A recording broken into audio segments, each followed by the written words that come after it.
क्योंकि देख next question क्या है, calculate the osmotic pressure in pascals. देखो अब बता दिया किस टर्म्स में यूज़ करना है, पास्कल्स में निकालना है देखो।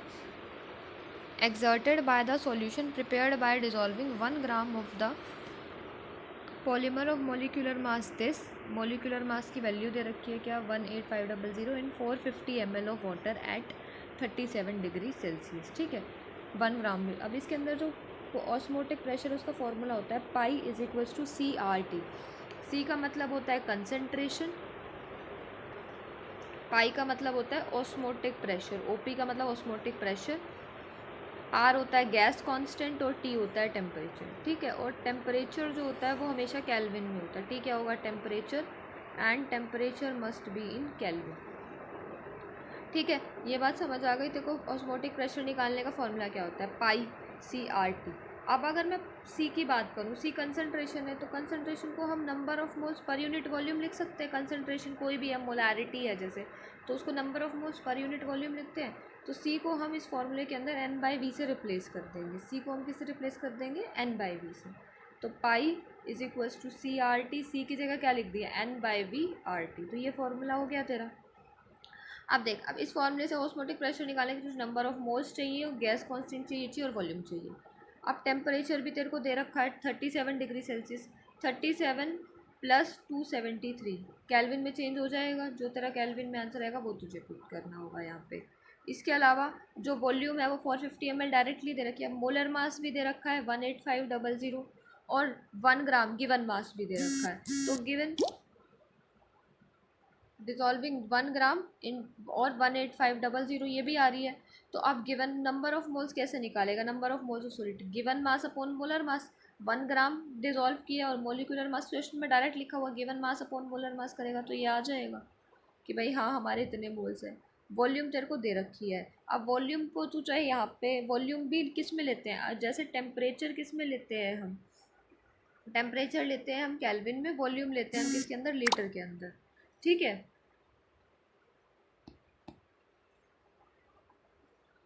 ठीक है, वॉल्यूम हम किसके अंदर लेते हैं, लीटर के अंदर लेते हैं।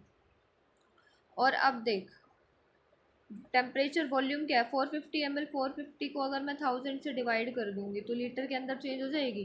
3 जीरो क्या आंसर आएगा मेरा 0.45 आ जाएगा, 45 लीटर ये आ गया। और यहाँ पे यही चीज़ कर रखी है, यहाँ पे पहले नंबर ऑफ मोल्स निकाल रखे हैं पहले, और ये वॉल्यूम को लीटर में कन्वर्ट करेगा, फिर ये टेम्परेचर लिख रखा है, ठीक है। अब देख, अब जो हमारा ये होता है आर है यूनिवर्सल गैस कांस्टेंट, वो निकालना है। तो यूनिवर्सल गैस कांस्टेंट 8 क्या की वैल्यू एक क्या होती है 8.314 किलो पास्कल लीटर पर।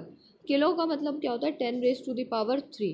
तो इस किलो को चेंज करने के लिए हम यहाँ पे 10⁻3 पास्कल, क्योंकि तेरे से ना क्वेश्चन के अंदर ही लिखा हुआ है कि तुझे पास्कल्स की टर्म्स में निकालना है, किलो पास्कल्स की टर्म्स में तू नहीं निकाल सकता। अगर क्वेश्चन में ये चीज़ ना लिखी होती तो तुझे तू 8.314 डायरेक्टली भी ले लेता, लेकिन अब क्वेश्चन के अंदर ही मेंशन कर दिया गया है कि तुझे किसके अंदर लेना है, किलो पास्कल्स के अंदर लेना नहीं है, किस में लेना है, पास्कल्स के अंदर, ठीक है। बाकी वो सेम फॉर्मूला है, सारी वैल्यू निकाल रख रखी है। क्या लिख रखा है, pi is equals to N/V into RT। अब देख नंबर ऑफ मोल्स क्या निकले थे हमारे 1/18500 रख दिया। वॉल्यूम इसको ऐसे भी तो लिख सकता है ना N/1/V, तो इसमें ये लिख रखा है, बात तो यही आएगी। तो इसके बाद V की वैल्यू लिख रखी है, फिर R 8.314 इंटू 10⁻3, T टेम्परेचर है। अब इसके अंदर ना देख सारी की सारी ये जो ये साइड में यूनिट्स लिख रखे हैं, तो इतना पंगे मत करियो, बस ये वैल्यूज़ लिखता रहियो, यूनिट्स मत लिखियो।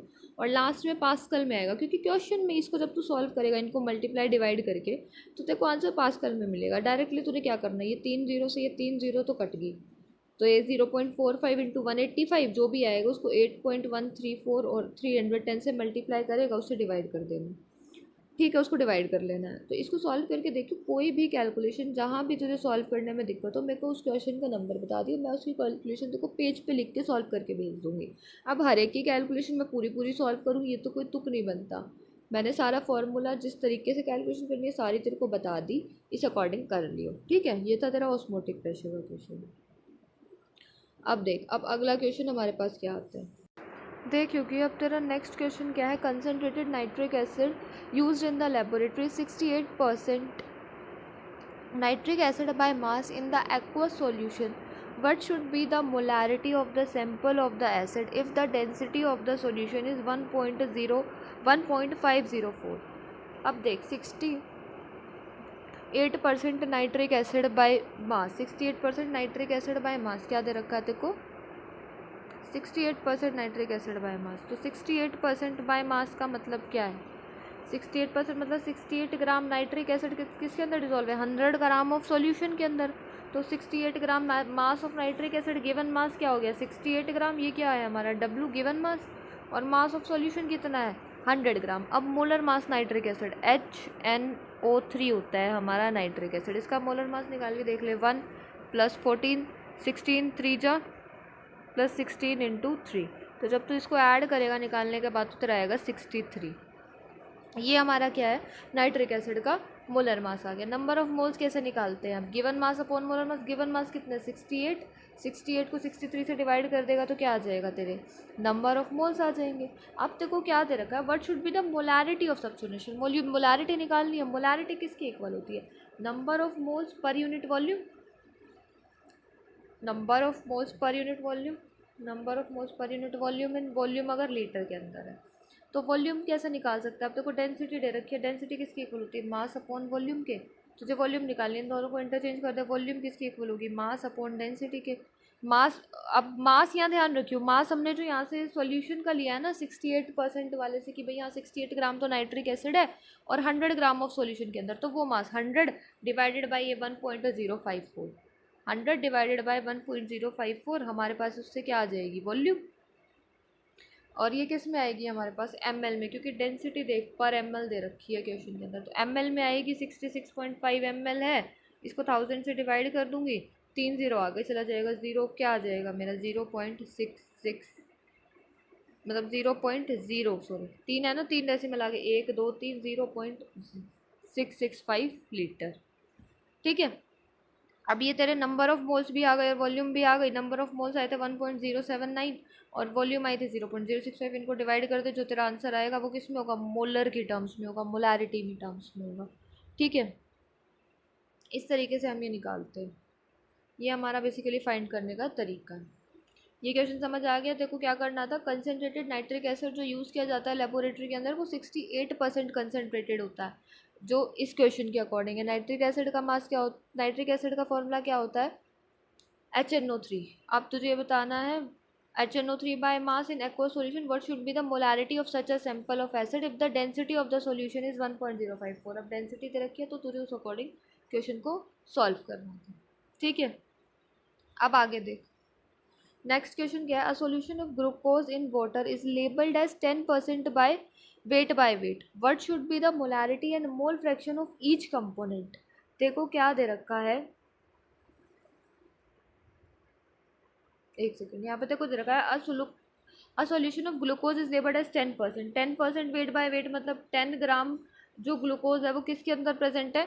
100 ग्राम ऑफ सॉल्यूशन के अंदर। 100 ग्राम सॉल्यूशन के अंदर प्रेजेंट है। देख, वेट बाय वेट में 10 ग्राम 100 ग्राम ऑफ सॉल्यूशन के अंदर प्रेजेंट है। 100 ग्राम किसके अंदर? सॉल्यूशन के अंदर। तो सॉल्वेंट का वेट क्या होगा? सॉल्वेंट किसके इक्वल होगा? 100 - 10, that would be equals to 90 gram. ठीक है, वेट बाय वेट जहाँ भी दे रखा होगा तो ये वो क्या दे रखा होता है? Amount of solute present in 100 gram of the solution. कितना अमाउंट सोल्यूट का सॉल्यूशन के अंदर प्रेजेंट है। ठीक है, ये बताता है बेसिकली। तो यहाँ पे ये चीज़ निकल गई। अब वेट बाय वेट से तो को ये चीज़ का पता चल गया कि भाई हाँ हमें ये करना। अब इसके बाद देख, what bit with the molarity and mole fraction of each component. देखो मोलैरिटी निकालनी है और मोल फ्रैक्शन निकालनी है। अगर डेंसिटी दे रखी है 1.2 ग्राम पर ml, what should be the molarity of such a solution.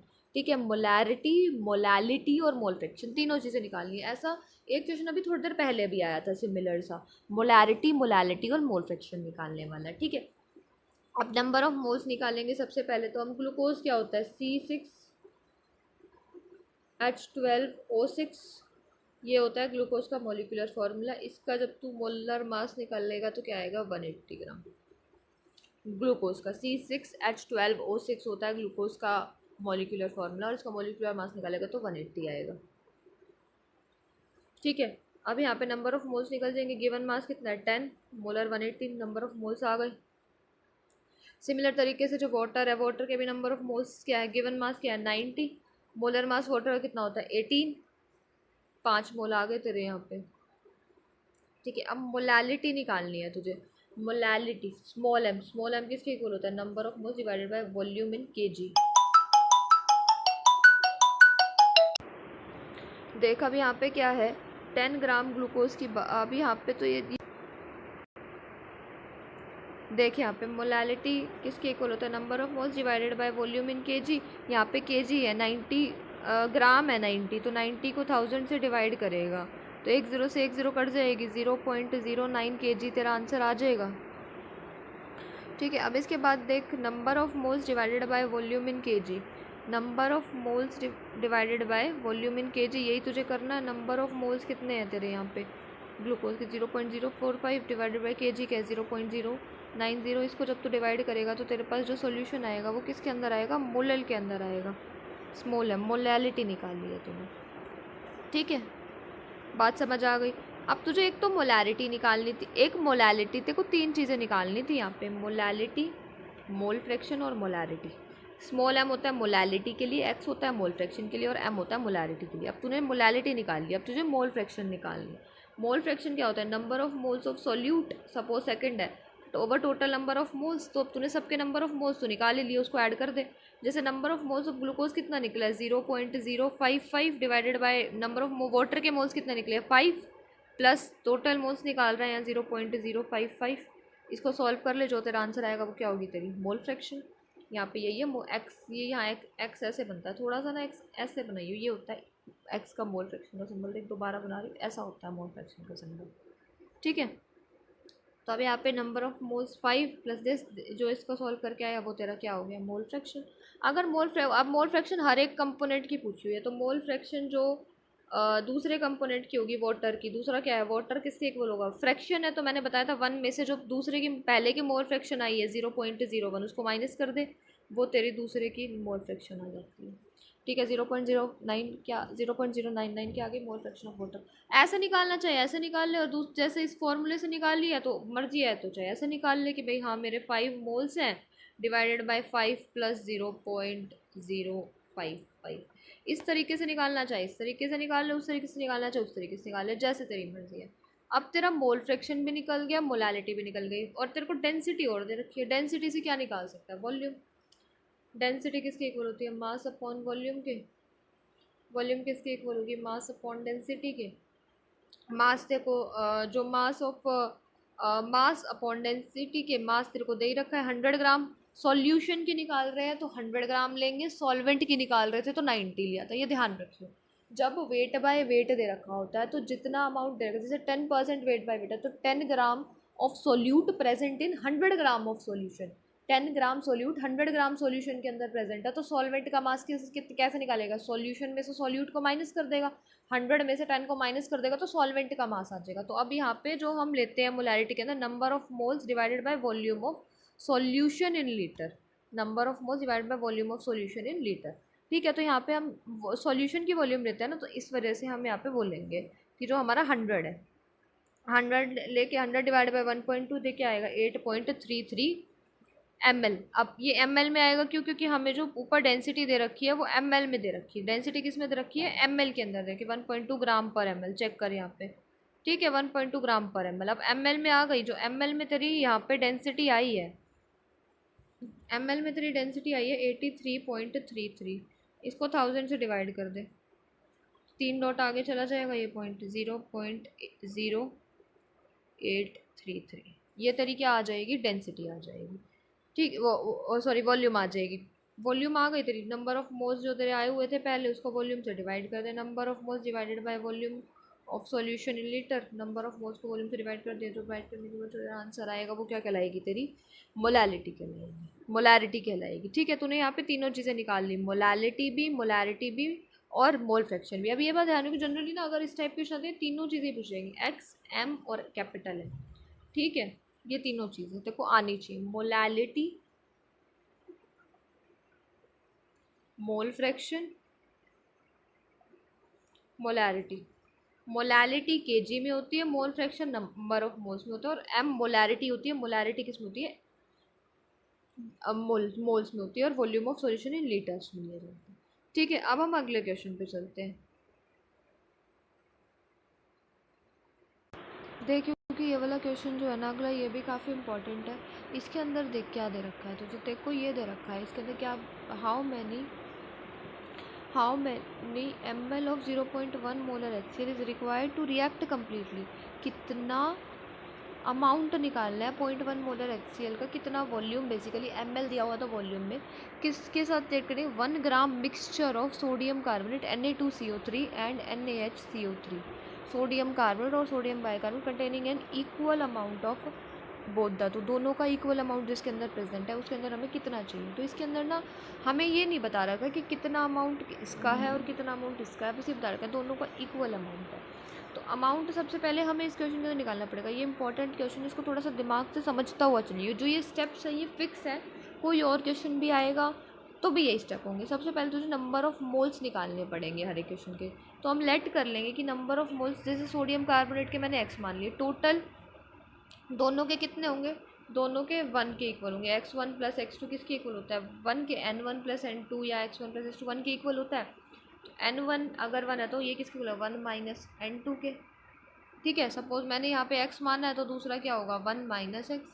ठीक है, तो इस तरीके से क्या होता है, यहाँ पे नंबर ऑफ मोल्स x मान लिया है, नंबर ऑफ मोल। अब यहाँ पे तुम मोलर मास तो निकाल सकते हैं। ये तो तूने क्या मान लिया कि जो Na2CO3 प्रेजेंट है, x ग्राम प्रेजेंट है, और ये कितना प्रेजेंट है? 1 माइनस एक्स ग्राम। तो ये तो तूने क्या निकाला है कि मैंने सपोज करके गिवन मास निकाल लिया है W। अब मोलर मास Na2CO3 का निकाल सकता है। सोडियम का मोलर मास कितना होता है? 23। 2 इंटू 23, कार्बन का 3, 3 इंटू 16, 106 आ गया किसका? सोडियम Na2CO3 का। और NaHCO3 का क्या आएगा?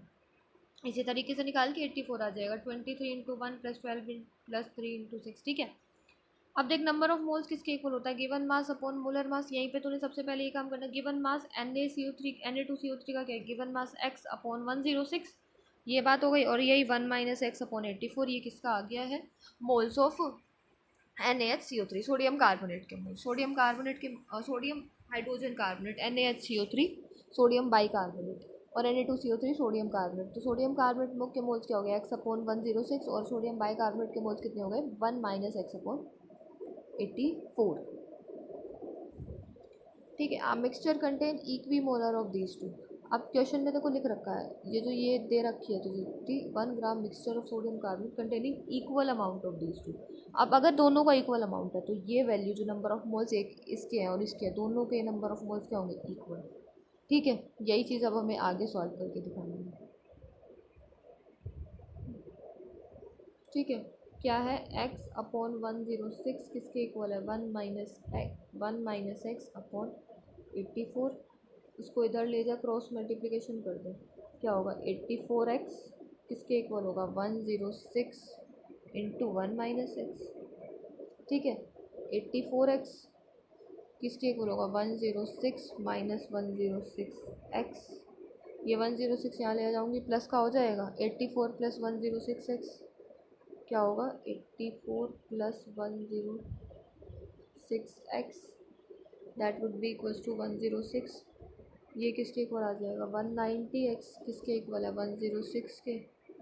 x किसके इक्वल होगा? 106 डिवाइडेड बाय 190। इसको जब तू सॉल्व करेगा 106 डिवाइडेड, तो क्या आएगा? 0.058।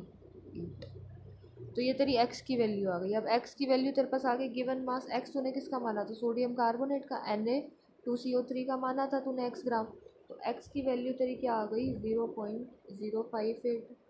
तो 1 माइनस एक्स, सोडियम बाइकार्बोनेट क्या है? 1 माइनस एक्स, तो उसकी वैल्यू क्या आएगी? 1 माइनस 0.058। इसमें से माइनस कर ले, जो तेरी वैल्यू आएगी वो क्या आ गया तेरा? Amount of sodium bicarbonate. ठीक है, अमाउंट ऑफ सोडियम बाइकार्बोनेट आ गया। अब उसी के थ्रू जो हमने x और इसकी वैल्यू निकाल ली, अब इस जगह पे जो ये हमारा था, यहाँ पे वो x की वैल्यू और 1 माइनस एक्स की वैल्यू रख के नंबर ऑफ मोल्स निकल जाएंगी। ठीक है, हमने इक्वी मोलर का यूज़ करके basically number of moles find करने थे। है ये आसान, बस थोड़ा सा लेंथी है। ये क्वेश्चन आया तो 3 नंबर में आएगा, हमारे सितंबर के पेपर में आया था ये क्वेश्चन। ठीक है, मेरे जहाँ तक ध्यान आ रहा है, मेरे ऐसा ध्यान आ रहा है हमारे आया हुआ है, ये नहीं तो इसके जैसा कोई आया होगा, बट हाँ सेम मेथड का क्वेश्चन आया था। ठीक है, अब इस तरीके से हमने उन दोनों की वैल्यूज़ रख के यहाँ पे पुट कर लिए। वो 0.0 नहीं था, डिवाइड करके ध्यान रखियो, मैंने गलत कर दिया होगा। 106 डिवाइडेड बाई 190 किसकी होगा? 0.558। ठीक है, 0.0558 नहीं, 0.558 है। बहुत इंपॉर्टेंट चीज़ है, ये भी ध्यान रखिए। ठीक है,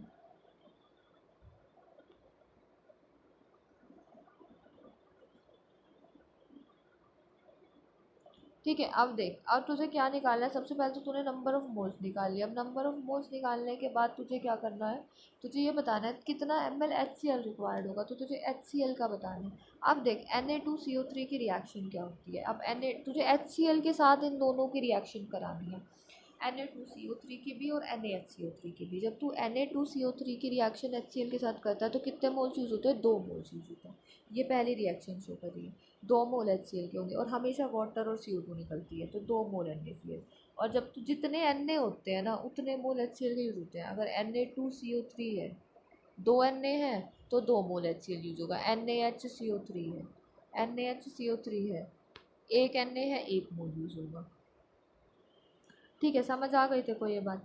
तो अब इन दोनों की रिएक्शन है बता दिए, तो 1 मोल Na2CO3 कितने रिक्वायर करता है HCl के? 2 मोल। तो जो तेरा मोल्स पहले ऊपर तेरी वैल्यू आई है इसके मोल्स की 0.0526, वो कितना करेगा? इसको 2 से मल्टीप्लाई कर देगा।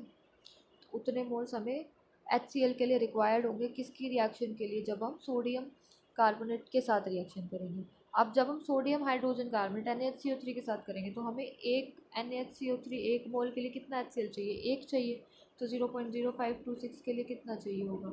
इसको 1 से मल्टीप्लाई कर देंगे तो सेम ही आ गया। तो टोटल HCl क्या होगा? जो ये हमें Na2CO3 के लिए चाहिए और NaHCO3 के लिए चाहिए, दोनों को हम क्या कर देंगे? ऐड कर देंगे। तो हमें टोटल अमाउंट ऑफ HCl मिल जाएगा। कितना अमाउंट HCl का हमें चाहिए? ठीक है, अब हमें बेसिकली यहाँ तक क्या मिला? सबसे पहले हमें नंबर ऑफ़ मोल्स कैलकुलेट करने थे। नंबर ऑफ़ मोल्स कैलकुलेट करे हमने, उसके बाद हमें क्या कैलकुलेट करा हमने? कितना ml HCl चाहिए, क्योंकि HCl जो है वो लिक्विड फॉर्म में होगा, सॉलिड फॉर्म में नहीं होगा, तो हमें ml कैलकुलेट करना पड़ेगा सबसे पहले। ठीक है, तो अब इसके बाद हमें HCl का जो है, हमें मोल्स पता चल गए। ml में कैलकुलेट हमें करना है। अभी अभी हमें क्या पता चला बेसिकली?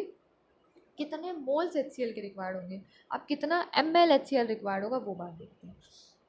देख यहाँ पे, अब हमारे पास अगर 0.1 मोल है, मैंने तेरे को बताया था कि अगर तेरे को कहीं भी क्वेश्चन में कुछ भी दे रखा और तेरे को दे रखा 0.1 मोलर है, तो इसका मतलब क्या है? उसके अंदर 0.1 मोल्स हैं। और कितने अमाउंट के अंदर? 1000 ml के अंदर। कितने के अंदर? 1000 ml के अंदर 0.1 मोल्स प्रेजेंट है। ठीक है, तो सेम चीज़ यहाँ पे है। 0.1 मोल किसके अंदर प्रेजेंट है? 1000 के अंदर। ठीक है, 0.1 मोलर HCl कंटेन, थोड़ा छोटा लिखती, रुक जा।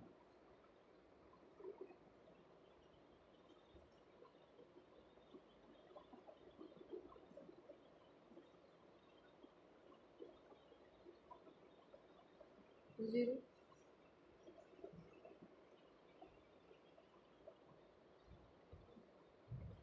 0.1 मोलर HCl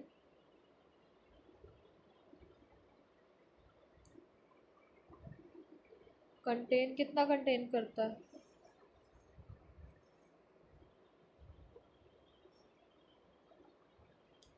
0 पॉइंट ऐसे लिख दो, 0.1 molar HCl contain 0.1 moles, contain कितना? 1000 ml में।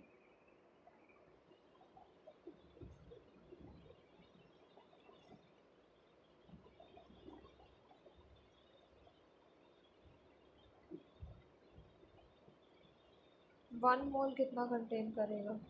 1000 डिवाइडेड बाय 0.1, और जो तेरा मोल्स पहले ऊपर टोटल ऐड करके आए 0.01578, कितना कंटेन करेगा? पूरी लाइन एज इट इज़ आएगी, ऊपर वाली 0.1000 डिवाइडेड बाय 0.1 इंटू 0.015। इसको सॉल्व कर लेगा, जो तेरा आंसर आएगा वही तेरा। ठीक है, इसको इस तरीके से सॉल्व करना है यहाँ पे देख। तो तेरे जो आंसर आएगा वो किसके अंदर आएगा, एमएल के अंदर, और वही तेरा अमाउंट होगी।